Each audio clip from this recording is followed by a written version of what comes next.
Welcome back to the channel. This is Chris Morris, and what I want to do in this video is look at a passage that I think is widely misunderstood and unfortunately abused and has created some real problems. At least it did for a while in my life, and if not yours, you may know somebody for whom it has. And it's here in Matthew chapter 7, verses 21 down through 20. I want to read the passage quickly now, and then we'll kind of talk about what the problem that I see is, and then maybe the right way to understand it. So here, reading out of the WEB, the World English Bible, Jesus says, quote, "Not everyone who says to me, Lord, Lord, will enter the kingdom of heaven, but he who does the will of my Father who is in heaven. Many will say to me on the day, Lord, Lord, did we not prophesy in your name? Did we not cast out demons in your name? In your name do many mighty works. And then I will say to them, I never knew you. Depart from me, you workers of iniquity."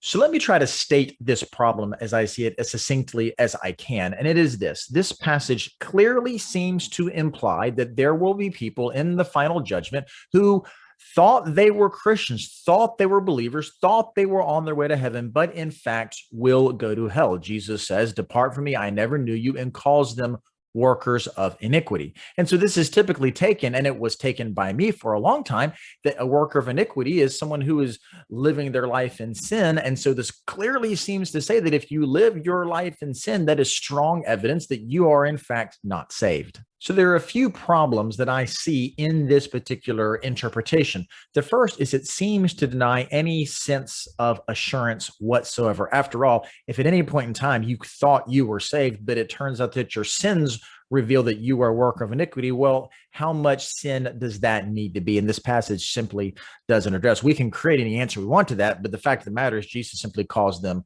workers of iniquity. And so you could be self-deceived and not realize it. This is a biblical problem because the Bible certainly seems to suggest to me anyway, in 1 John chapter 5, for instance, that we can know for sure that we are saved. I think it also creates a second type of problem, which we might say is maybe a psychological or even a daily spiritual problem, which this I think very easily can lead us to live out of a spirit of fear. And that same book of 1 John says that perfect love casts out fear. I don't think that Jesus is expecting us to live a life out of fear.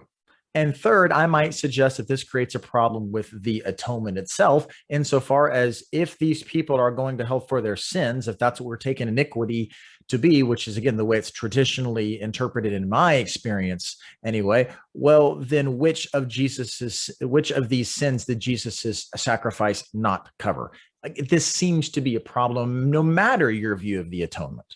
Now, if you are inclined to take the passage the way that we've been talking about, you probably have some objections to the problems that I've already laid out, as you should. And let me also just be very honest and say, I don't think that we should reject a particular interpretation of passage just because the problems it creates elsewhere in theology. We'll do another video on that later. I think this passage itself is going to give us reasons not to take it the way that it's traditionally done. So what I want to do here is just take a couple of minutes and walk through the passage itself in its context and see what it is that Jesus is actually getting at. So to do that, let's go back up to verse 15, which is where this immediate context really starts. And notice Jesus is speaking of false prophets. Beware of false prophets who come to you in sheep's clothing, but inwardly they are ravenous wolves. By their fruits you will know them. Do you gather grapes from thorns or figs from thistles? Even so, every tree produces good fruit, but corrupt trees produce evil fruit. A good tree cannot produce evil fruit. Neither can a corrupt tree produce good fruit. Every tree that does not grow good fruit is cut down and thrown into the fire. Therefore, by their fruits you will know them. Now, again, this is another misunderstood passage insofar as very often we will hear people say, I can't inspect the root, but I can inspect the fruit, implying that I can look at the way a person is living out their life. If they're not living like a Christian, they're not producing those fruit of the Spirit, therefore I know they're not a real Christian, or at least have evidence they're not a real Christian. But let's put this back in its context before we take that interpretation, because this will inform the next passage. Again, we're talking about false prophets. And let me just ask you a question. What is the fruit of a prophet? Well, it's not the behavior, it's their doctrine. Preachers and prophets teach, they proclaim, it's their message. So the good fruit of a prophet would be a good, true doctrine, and the bad fruit of a false prophet would be a false, untrue, evil message. So it should be pretty clear to see that a false prophet can't produce a good message. And truly, a good true prophet is not going to produce a false evil message. So, how do you know false prophets from true prophets? How do you know good preachers from bad preachers? Well, I'll tell you what you don't look at. You don't look at their behavior.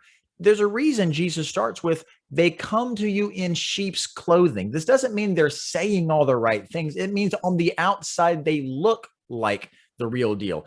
I submit to you that sheep's clothing actually means that they look like fellow Christians. They walk like us, they talk like us, they act like us, they come to the same church services we do. On the outside, these are people who look like model Christians. They don't drink, they don't smoke, they don't cuss, they don't sleep around, all those kind of things. They're not sinners. They're like the Pharisees who Jesus would have been clashing with when he spoke this particular sermon, right? Jesus is not thinking of blatantly immoral people going out there and preaching the gospel of faith alone. Jesus is talking about people who live good, holy, and righteous lives and then turn around and they're preaching you a works-based salvation. And so then what awaits these false prophets? It's to be cut down and thrown into the fire.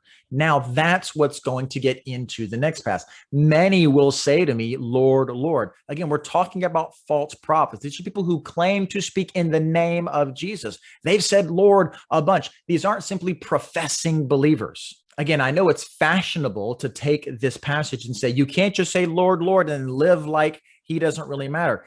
Again, the context is the opposite. These are people who live as if they are Christians, and yet regardless of their Lord, Lord, regardless of their sheep's clothing, in fact, they're not going to enter the kingdom of heaven. Why? They've not done the will of the Father who actually is in heaven. What's the will of the Father? Well, in context, it's to produce good fruit. And what is good fruit? It's true doctrine, which is really what the whole Sermon on the Mount is about anyway, which is a whole other conversation we don't have time for. And then Jesus really pushes it. They will say to me, Lord, Lord, and look at what they do. They appeal not to the doctrine, but to their works. We prophesied what? In your name. We cast out demons in your name. It is in your name we did mighty what? There's your key, works. They did a lot of stuff for Jesus. They're appealing to their clothing. They look like by their behavior, by their good works, that they are not only saints, but great saints. And yet, what is Jesus going to say to these people? I never knew you. This is a relational term here. He's saying all those works that you did, quote unquote, for me, go back earlier. You've already received your work. Those were false works. They were works that were just your outer clothing. They were never for me. I never knew you. You never knew me. You never placed your faith in me. And so then he says to them, depart from me, you who work iniquity. And this is the irony. This working of iniquity is not the great sins in their life in the sense of they're going to hell because they work iniquity. Look very closely.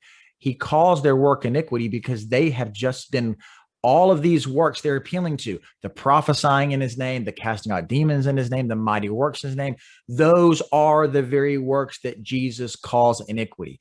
Doing those things in his name, those are the acts of iniquity because they're not doing them from faith. We can go outside of the text and say with Hebrews that anything that is not of faith is sin. So where does that leave us? It leaves us not with the claim that in order to be a true Christian, you have to make sure that your actions match up with your words. In fact, this is very much just the opposite. What Jesus is actually saying here is, I don't really care so much about your works. I'm not looking on the outside, right?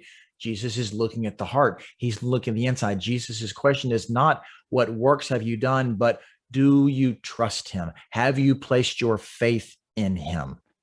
It is not enough to call Jesus Lord. It is still less enough to act as if Jesus is Lord. Let me tell you something right now, brother or sister. Jesus is Lord whether you act like it or not. The question is not whether or not that you have made Jesus Lord of your life or followed him or any of those kind of things. He's Lord, period. The question is, do you trust him? Have you believed in him? That is the work of the Father. And I pray this day that you will take all those works that you've done to try to justify yourself, if this is you and you recognize them for the iniquity they are, that you will put them aside. You'll lay down your arms, as C.S. Lewis once said, Stop trying to justify yourself as the rich young ruler was trying to do, and simply trust in Jesus today. So thank you for joining us. Until the next time we see each other, may God richly bless you.